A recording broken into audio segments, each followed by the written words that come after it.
반갑습니다. 이상원 TV의 이상원 교수입니다. 목회자와 성도의 고민 제1부 교회 운영 마지막 10번째 주제 은퇴 목회자의 복지 문제에 대해서 같이 생각해 보도록 하겠습니다. 다음과 같은 질문이 제시되었습니다. 목회자의 은퇴 후 노후 생활이 문제가 되고 있습니다. 교회의 규모가 작으면 작은 대로, 크면 큰 대로 이런저런 불협화음이 들려 안타깝습니다. 은퇴 목회자의 노후 생활은 한 개인의 문제일 뿐 아니라 그리스도의 몸된 교회 공동체 전체의 문제라고 생각합니다. 목회자의 은퇴 후 경제 생활을 해결하기 위하여 목회자 개인이나 교회 그리고 교단은 어떤 대책을 세울 수 있을까요? 이 질문에 대한 저의 답변입니다. 중세 말기 로마 가톨릭 교회는 베드로 성당 건축을 위한 재원을 마련하려고 대대적인 면죄부 판매를 시행했습니다. 면죄부를 사면 죽은 이후 연옥에서 불의 시련을 받는 지인들의 형기를 단축해 줄 수 있다는 황당한 구원론을 면죄부 판매의 신학적 근거로 제시한 것입니다. 돈을 주고 구원을 사고 파는 부패한 관행은 마침내 종교개혁을 촉발했습니다. 현대 한국교회에서는 중세기 말과는 다른 형태의 독특한 성직 매매가 나타나기 시작했습니다. 이것은 생계형 성직 매매라고 부를 수 있는 것으로서 경제적 여력이 없는 미자립 교회의 목회자가 은퇴할 때가 되고 교회는 목회자의 은퇴 이후에 생계에 대한 대책을 미처 준비하지 못했고 준비할 능력도 없을 때 어려움을 타개하기 위한 고육지책으로 생각해낸 것입니다. 방법은 후임으로 부임하는 목회자가 전임 목회자의 퇴직금에 상당하는 돈을 마련하여 전임 목회자에게 건네주고 후임 목회자는 교회가 주는 생활비로 생활하는 것입니다. 다른 한편에서는 이와는 상반되는 일이 목회를 성공적으로 수행해서 수천 명, 수만 명이 모이는 교회를 일구어낸 목회자의 은퇴 무렵에 일어나고 있습니다. 기업에서 영업실적을 많이 낸 사원에게 성과급을 지급하는 것처럼 교회를 성공적으로 일궈낸 목회자가 은퇴할 때 교회가 수십억 원의 퇴직금을 지급하고 집과 자동차를 마련해 주는 것은 물론 현직에 있을 때 받았던 사례금에 준하거나 약간 못 미치는 금액을 사망시까지 매달 지급해 주는 것입니다. 한평생 교회와 성도를 영적으로 돌보는 일에 헌신한 목회자는 은퇴 이후에도 적절한 수준의 경제생활을 영위할 수 있어야 합니다. 교회와 교단은 마땅히 이들의 은퇴 후 경제생활을 돌보아야 합니다. 은퇴 목회자는 교회와 교단이 사랑으로 돌보아야 할 첫 번째 지체인 동시에 첫 번째 이웃입니다. 그러나 은퇴 목회자의 경제 생활을 돌보는 일이 교회나 교단이 담당할 수 없는 무거운 부담이 되어서도 안 됩니다.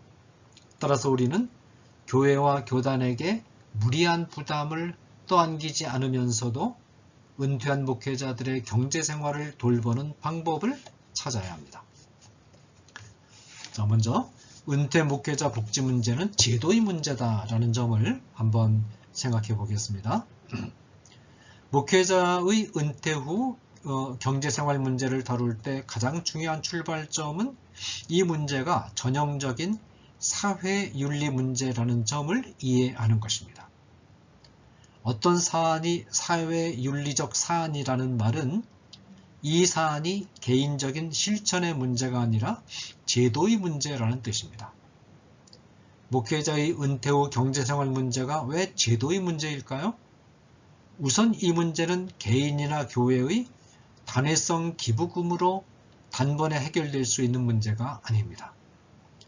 은퇴 목회자의 수가 개인이나 교회가 감당하기에는 너무 많을 뿐만 아니라 기간도 목회자가 사망하기까지, 그리고 목회자 본인이 사망한 이후에 배우자가 생존하는 경우에는 그 배우자가 사망하기까지의 기간 동안 지속해서 재정이 공급돼야 하기 때문입니다.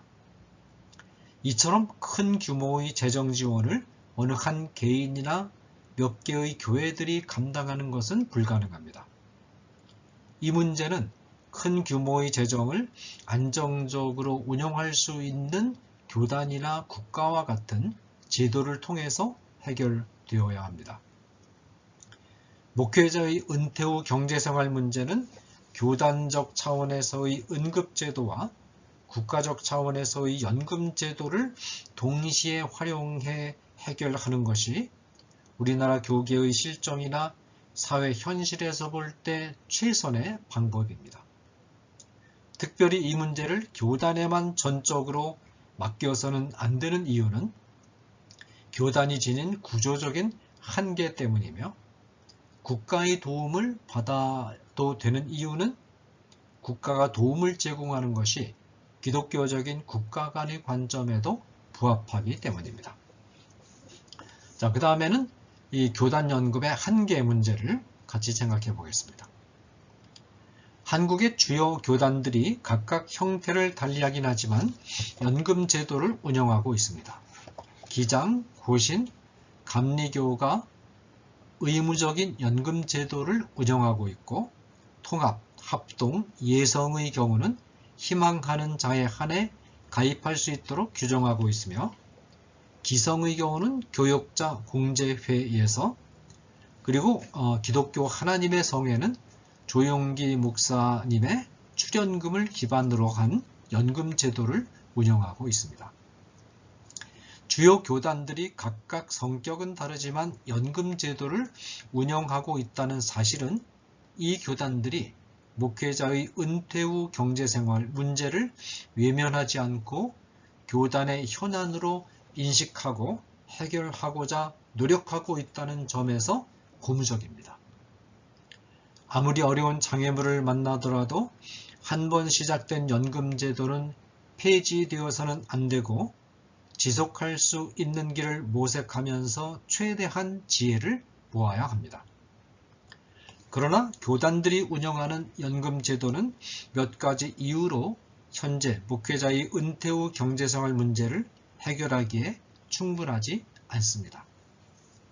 첫째, 목회자 은퇴 후 경제생활 문제를 해결하기 위해서는 지속적이고 안정적인 재정 뒷받침을 해줄 수 있는 공동체가 배경적 제도로서 확립되어 있어야 하지만, 교단은 이와 같은 안정적인 배경적 제도로서 역할을 감당하기가 매우 버겁습니다.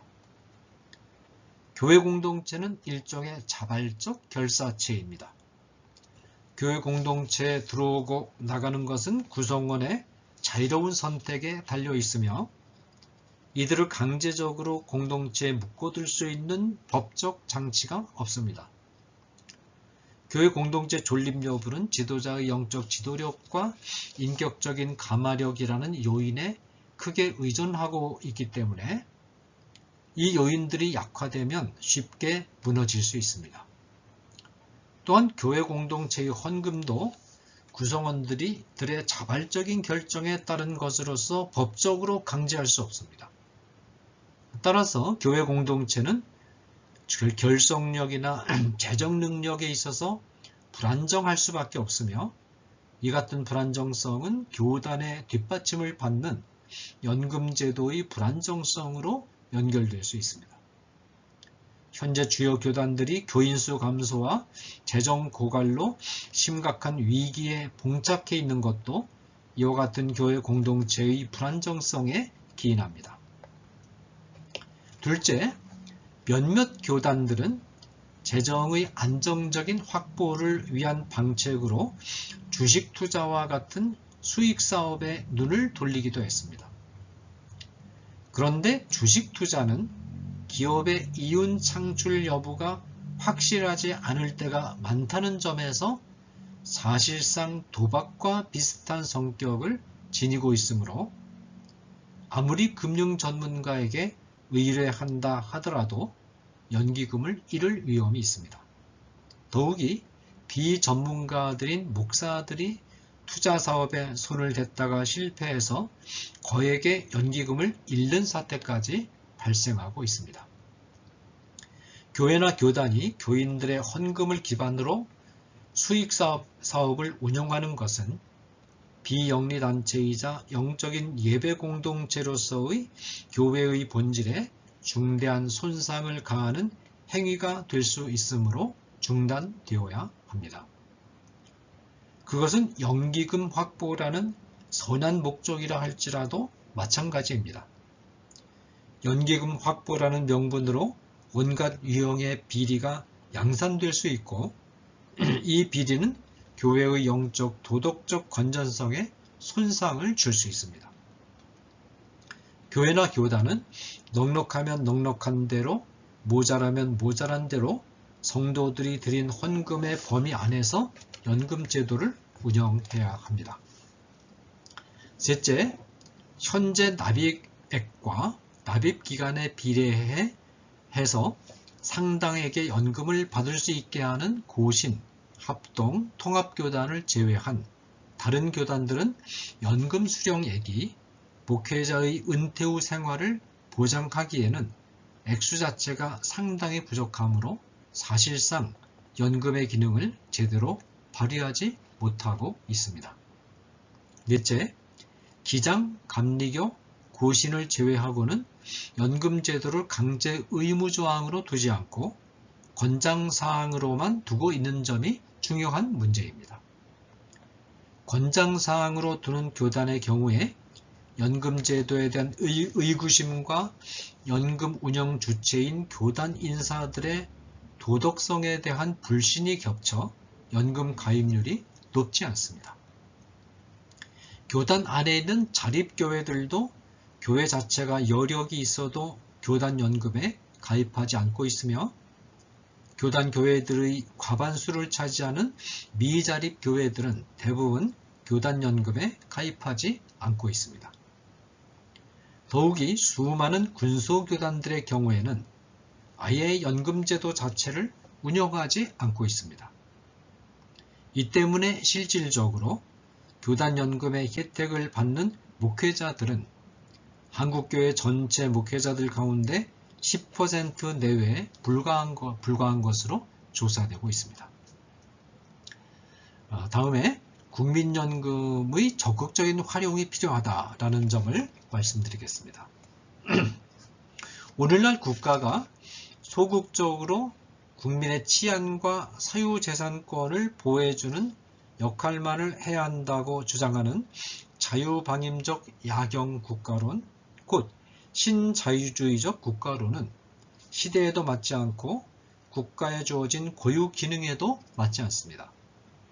현대 정치경제학에서는 국민의 최소한의 생존권을 보장해 주는 것이 헌법적 가치를 구현하는 국가의 소명으로 인식되고 있으며 이와 같은 국가의 소명은 미국의 사회철학자인 존 롤즈가 말한 사회적 최저선의 우선적인 제도적 확립으로 나타나고 있습니다.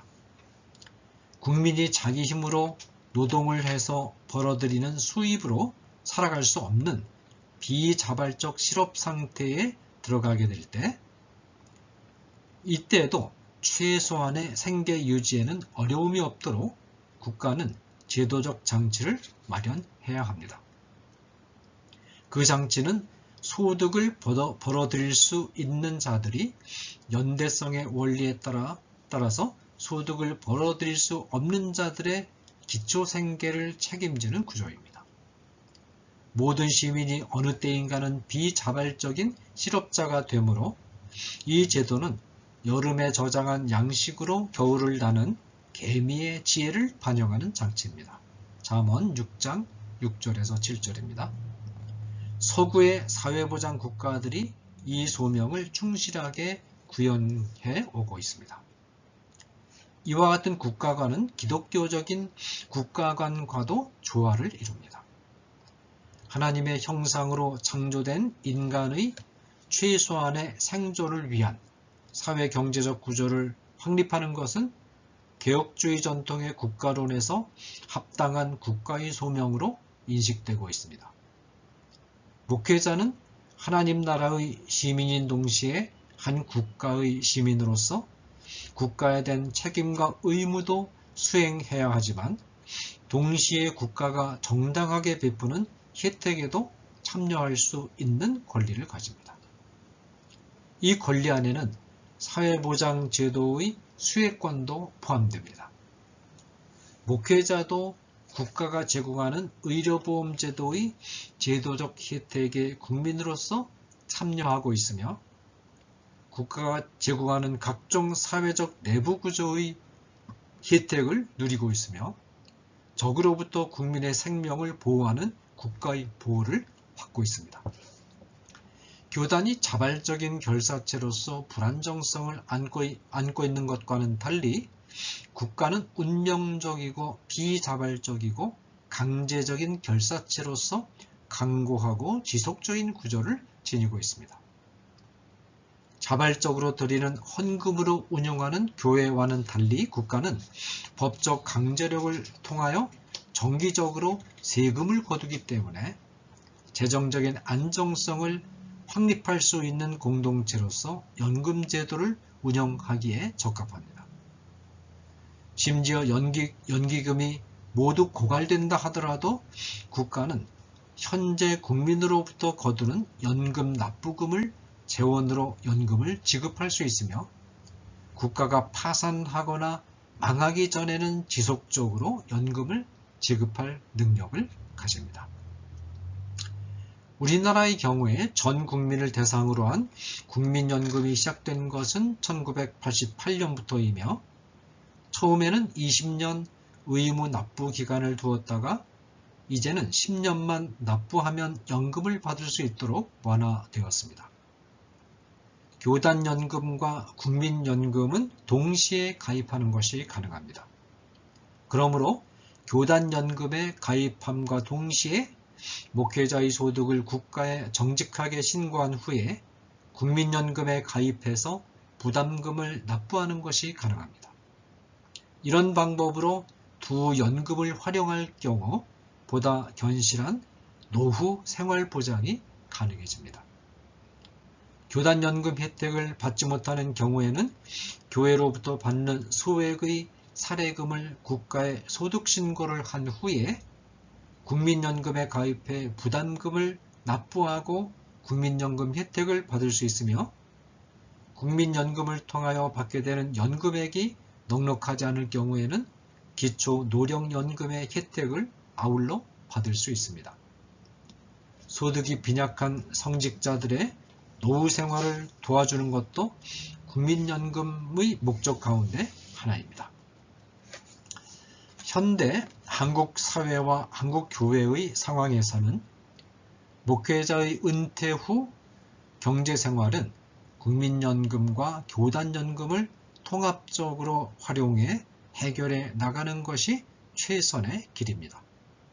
보다 구체적으로 다음과 같이 정리할 수 있겠습니다. 첫째, 모든 교회의 교역자들이 의무적으로 소득을 정직하게 국가에 신고하고 소득에 비례해서 국민연금을 납부하되 교회가 사업장의 입장에서 납부를 도와야 합니다.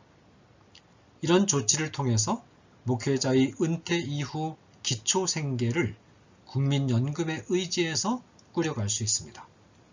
둘째, 교단은 연기금이 줄어들고 지급액이 줄더라도 절대로 수익사업에 관여하지 않아야 합니다. 교단은 교육자들에게는 아주 작은 금액의 기금을 납부하도록 하거나 면제해주고 교회 및 노회 총회의 지원금, 기타 기부금을 은행에 저축해두고 이 기금의 범위 안에서 형편이 되는 대로 연금을 운용해야 합니다. 일정한 비율의 재정을 각 교회가 기부하되 재정 형편이 넉넉한 교회는 누진적으로 더 많이 부담해 연기금 재정을 마련해야 할 것입니다.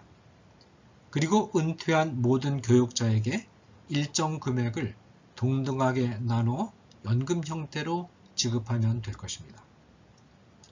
국민연금이 주력연금으로 지급되므로 교단연금은 국민연금을 보완하는 형태로 가면 됩니다. 이런 방식으로 교단이 연기금 고갈에 대한 우려와 걱정, 그리고 수익 창출에 대한 고민으로부터 해방되어 교단 본연의 업무에 집중할 수 있도록 해야 합니다. 셋째, 지교회는 공무원에게 지급되는 퇴직금 정도의 수준에서 은퇴 목회자에 대하여 경제적 예우를 마무리하고 은퇴 교육자의 경제생활 자체를 지속적으로 지원해야 하는 부담으로부터 해방되는 것이 바람직합니다. 지교회가 은퇴 교육자에게 플러스 알파의 은퇴금을 지급하는 관행을 중지하고 지교회는 현직에서 심호 중인 교육자들을 지원하는 일에 더욱 집중해야 합니다. 넷째, 은퇴 교육자는 은퇴한 후에는 생활 규모를 획기적으로 줄여서 교회가 예우해주는 일시불 퇴직금과 국민연금과 교단연금으로 검소하게 살아갈 수 있는 마음의 준비를 단단히 해야 합니다. 목회자는 시무하는 동안 성도들이 생활비를 지원해 준 것만으로도 하나님께 깊이 감사하며 더욱이 퇴직금과 연금 혜택을 받을 수 있도록 배려해 준다면 더더욱 교회와 국가에 감사하면서 남은 생애를 보낼 수 있어야 할 것입니다. 감사합니다.